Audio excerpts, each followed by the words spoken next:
Ji welcome to learn C S with Aftab. आज हमारा जो टॉपिक है वो हमारे पास है जी एक्सरसाइज, जो हमारे चैप्टर नंबर 1 की है, जिसका क्वेश्चन नंबर 1, क्वेश्चन नंबर 3 जो है वो हम डिस्कस करेंगे। और ये हमारा लेक्चर नंबर 7 है। हमारे पास जो पहला क्वेश्चन है वो एमसीक्यूज बेस्ड है। एमसीक्यूज बेस्ड क्वेश्चन के अंदर आपके पास जो है एक स्टेटमेंट होती है, 4 ऑप्शंस होते हैं आपके पास। तो उसमें से कोई एक ऑप्शन जो है वो आपको चूज करना होता है, which one is the correct one. तो आपको उसको टिक कर देना है, सर्कल कर देना है। या फिर पीटीवी के जो बोर्ड के एग्जाम्स होते हैं, स्पेशली 10th के, उसमें आपके पास एक शीट आती है, बबल शीट, और उसमें जो करेक्ट ऑप्शन होता है उसको आपको प्रॉपरली फोकस के साथ जो करेक्ट ऑप्शन आपको लगता है उसको आपको बबल को फिल कर देना होता है। तो हम अपने पहले क्वेश्चन की तरफ चलते हैं। पहला क्वेश्चन हमारे पास है, ये software that facilitates programmers in writing computer programs is known as. पहले सवाल में वो ये बात पूछता है कि ऐसा सॉफ्टवेयर जो कि प्रोग्रामर्स को कंप्यूटर प्रोग्राम लिखने में मदद देता है, ठीक है। कंपाइलर तो सिर्फ आपके क्या करता है भाई, आपके कोड कन्वर्ट करता है, ठीक है। उसके बाद जो एडिटर होता है, एडिटर चीज़ों को ऐड करने के लिए इस्तेमाल किया जाता है, जिसमें आप सिर्फ चीज़ों को टाइप कर सकते हैं। और फैसिलिटीज जो प्रोवाइड करवाई जाती हैं वो आपकी करवाई जाती हैं आईडीई के अंदर, ठीक है जी, इंटीग्रेटेड डेवलपमेंट एनवायरनमेंट, ठीक है। तो इसका करेक्ट ऑप्शन जो है वो सी है। क्वेश्चन नंबर 2 हमारे पास आता है, the dash the software that is responsible for the conversion of program files to machine understandable and executable code, ठीक है। तो इसमें हमारे पास जो करेक्ट ऑप्शन आता है वो आता है कंपाइलर। कंपाइलर ही वो सॉफ्टवेयर होता है जिसकी ये जिम्मेदारी होती है कि उसने प्रोग्राम फाइल्स जो है उनको मशीन कोड से कन्वर्ट करना होता है, ताकि वो एक एक्सेप्टेबल कोड बन सके। यानी कि एक्चुअली सोर्स कोड जो है उसको ऑब्जेक्ट कोड के अंदर लेके जाना होता है। फिर क्वेश्चन नंबर 3 आता है, every programming language has become primitive building blocks and follow some grammar rules known as। वही सिंपल सी बात है, मैंने आपको बहुत जिस चीज के ऊपर फोकस किया था वो आपका बनता है सेंटेंस, ठीक है। हर प्रोग्रामिंग लैंग्वेज जो है उसको कुछ प्रिमिटिव बिल्डिंग ब्लॉक्स होते हैं, जिनको आप ये कहेंगे कि ग्रामर के रूल्स होते हैं हर प्रोग्रामिंग लैंग्वेज के। तो आपका सेंटेंस कहलाता है।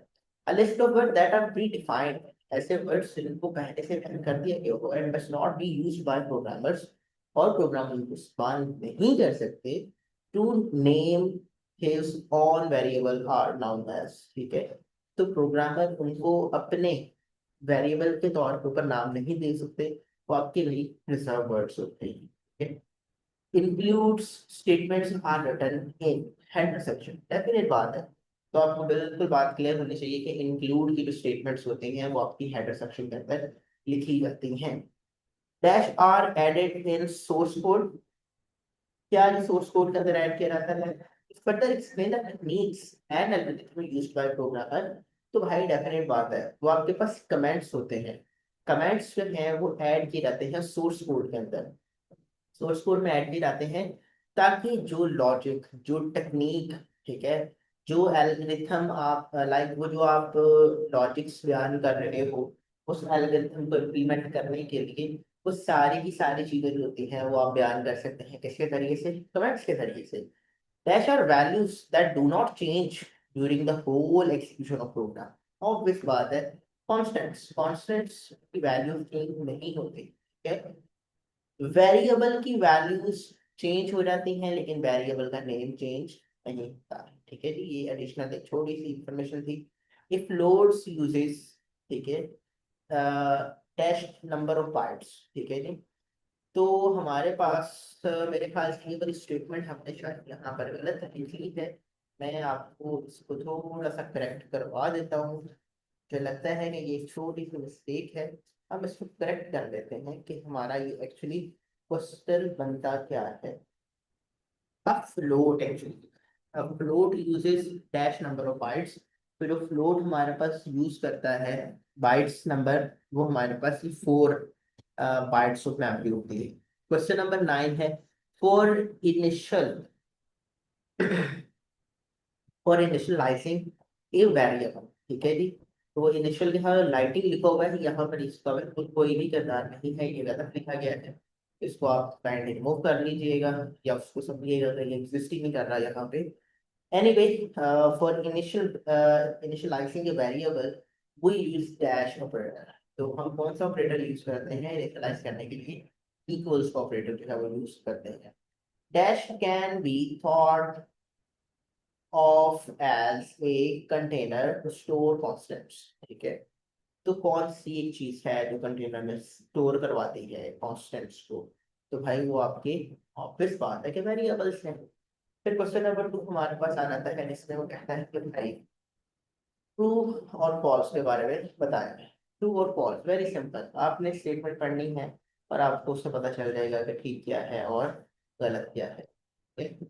अब ये वाली चीजें जो होती हैं वो आपके पेपर का हिस्सा नहीं होती या किसी टेस्ट वगैरह का हिस्सा नहीं होती एनी हाउ, लेकिन उसमें ये है कि आपको ये पता होना चाहिए कि कौन सी बात दुरुस्त हो रही है और कौन सी बात गलत हो रही है।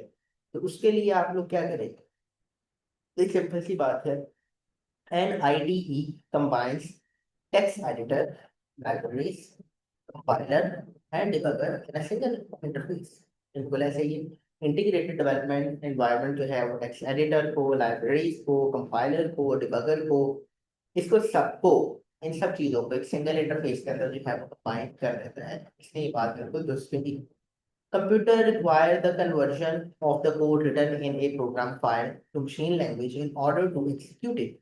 कंप्यूटर को इस बात की जरूरत होती है कि कोड जो है लिखा जाए प्रोग्राम फाइल में, उसको मशीन लैंग्वेज जो है उसमें in order to execute it. ठीक है जी। तो पॉइंट उसका ये है कि कंप्यूटर को इस बात की जरूरत होती है conversion the code written in program file to machine language in order to execute. ठीक है, तो ये वाली जो स्टेटमेंट है वो गलत है। Column in reserve words in C programming language. तो कॉलम है इन रिजर्व, सॉरी मुझे लगता है ये भी थोड़ा सा इसको गलत लिख लिया है शायद, नहीं ठीक लिखा हुआ है। Column in a reserve word in C language. ठीक है, कॉलम जो है कहता है रिजर्व वर्ड है आपका सी लैंग्वेज के अंदर, कोई भी नहीं, ऐसा तो कुछ भी नहीं है। और उसके बाद कहता है कि ये एक तरीका कार है, क्या ये एक वैलिड स्टेटमेंट है, कमेंट है लिखने की? तो नहीं जी, यहाँ पर हमने जो इसका आंसर दिया है ना ट्रू, ये वाला आंसर हमने गलत दिया हुआ है। ऐसा तो कोई तरीकाकार नहीं है कि ये वैलिड स्टेटमेंट है, बिल्कुल भी वैलिड नहीं है। इसमें फॉरवर्ड स्लैशेस हैं वो बेसिस हैं। उसके बाद float can store a real number up to 6 digit of precision. Yes, बिल्कुल ट्रू है, ये बात तो उनकी बिल्कुल दुरुस्त है, हम इस बात को मान लेते हैं। फिर क्वेश्चन नंबर 3 हमारे पास आता है। इसके अंदर वो हमें कुछ मुख्तलिफ तरह के कह लें कि उन्होंने पॉइंट्स लिए हैं, हमें उनको सिर्फ डिफाइन करना है कि ये क्या चीज़ होती है। सबसे पहले IDE है। IDE a software that provides programming environment to facilitate programmer in writing and executing computer program। integrated development environment क्या करता है? प्रोग्रामिंग environment देता है जिससे प्रोग्राम को, ये प्रोग्रामर को ये फैसिलिटी होती है कि वो राइट कर सकता है, एग्जीक्यूट कर सकता है किस चीज को, कंप्यूटर प्रोग्राम्स को।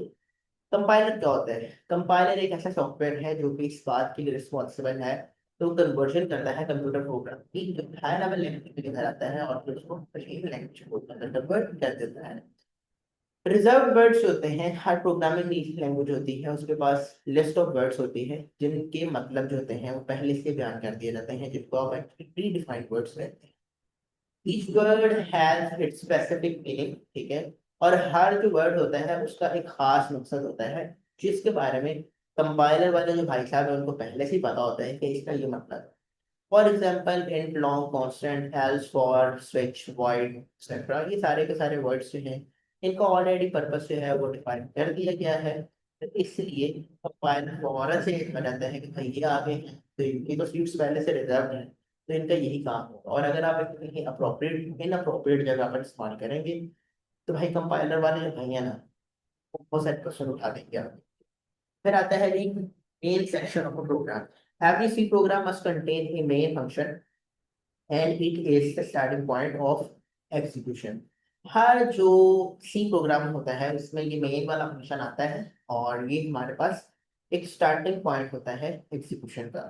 चार data type, a variable of data type, character can store one character, ठीक है। अब ये सिर्फ एक जो कैरेक्टर होता है उसको स्टोर करवाता है, सिंगल कोटेशन के अंदर इसको लिखा जाता है। जो भी हमारे पास वैल्यूज होती हैं उनको सिंगल कोटेशन में जब लिखा जाता है तो हमारा क्या कहलाता है, ये चार डाटा टाइप कहलाता है। It takes up one byte of memory for storage, और ये स्टोरेज तो ये सिर्फ एक ही बाइट जो है वो मेमोरी का इस्तेमाल करता है। उम्मीद है कि आपको इस सारी बातों की समझ आई होगी। अगर आपको इसकी बात किसी भी जगह पर कोई भी कंफ्यूजन है, नहीं समझ आए, तो आप मुझसे बिल्कुल पूछ सकते हैं। अपना बहुत ख्याल रखें और बहुत सारी दुआएं में याद रखें। अल्लाह हाफिज।